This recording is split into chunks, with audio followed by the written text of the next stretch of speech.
Hi class, my name is Michael Butler and I'm going to be giving you guys a quick snippet of Obama's Hiroshima speech.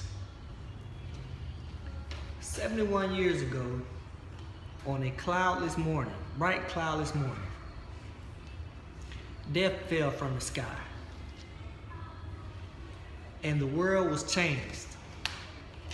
A flash of light and a wall of fire destroyed a city and demonstrated that mankind possessed the power to destroy itself.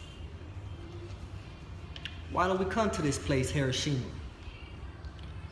We come to ponder a terrible force unleashed in a not so distant past.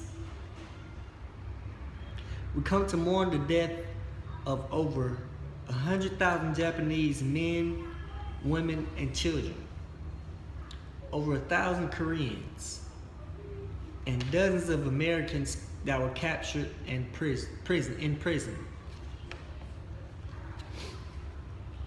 Their souls speak to us. They ask us to take a look inward, to take stock at who we are and what we might become. It is not the fact of war that sets Hiroshima apart. Artifacts tell us violent conflicts started as early as the first man. Our early ancestors learned to make blades from flint and spears from wood, tools that they not only used to hunt, but against themselves, people of their own kind. On every continent, the history of civilization is filled with wars. Whether driven by scarcity of grain or the hunger for gold. Compelled by nationalist fervor or religious zeal. Empires have risen and fallen. Peoples have been subjugated and liberated. And at each juncture, innocents have suffered countless tolls and their names have been forgotten over time. The world that reached its brutal end in Hiroshima and Nagasaki was fought among the wealthiest and most powerful of nations.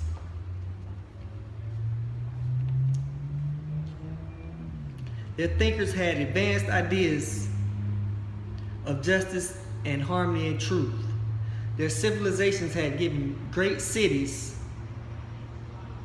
and magnificent art. And yet the war grew out of the same base of instinct for domination or conquest that had caused conflicts among the simplest tribes, and old patterns amplified by new capabilities and without new constraints. In the span of a few years, some 60 million died. Some 60 million people would die. Men, women, and children. No different from us. Shot, beaten, marched, bombed, jailed, starved, and even gassed to death. There are many sites around the world that chronicle this war.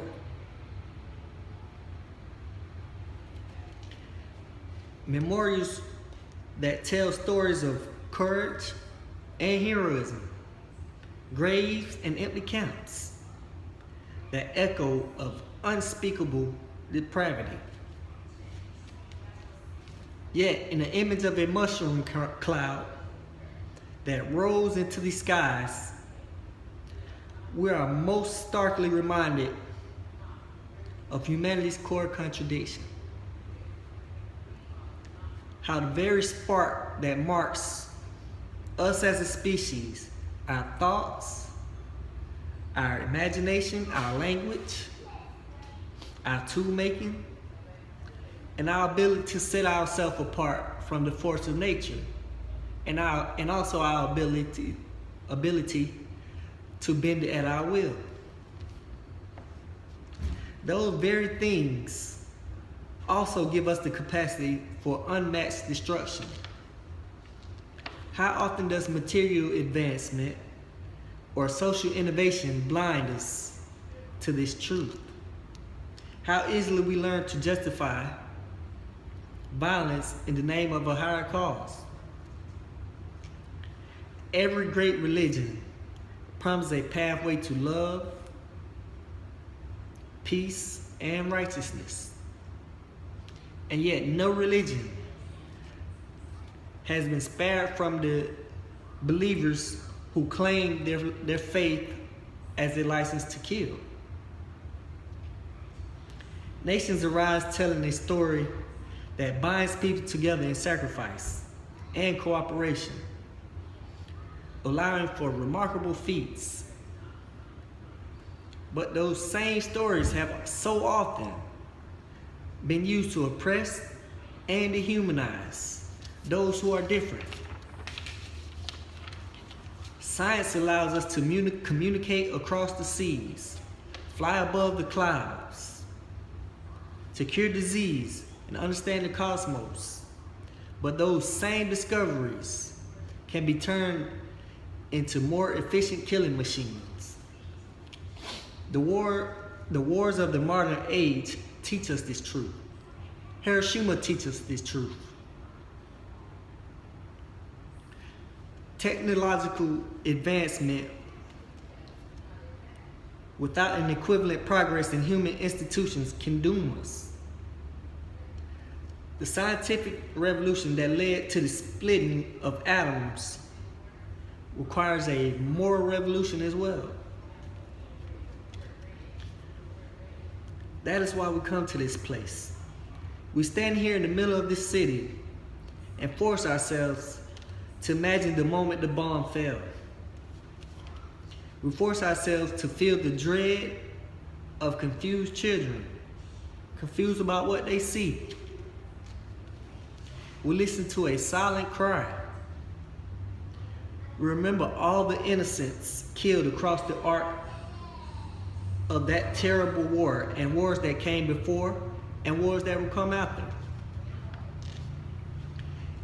Mere words cannot give voice to such suffering, but we have shared a responsibility to look directly into the eye of history and ask, what must we do differently to curb such suffering again?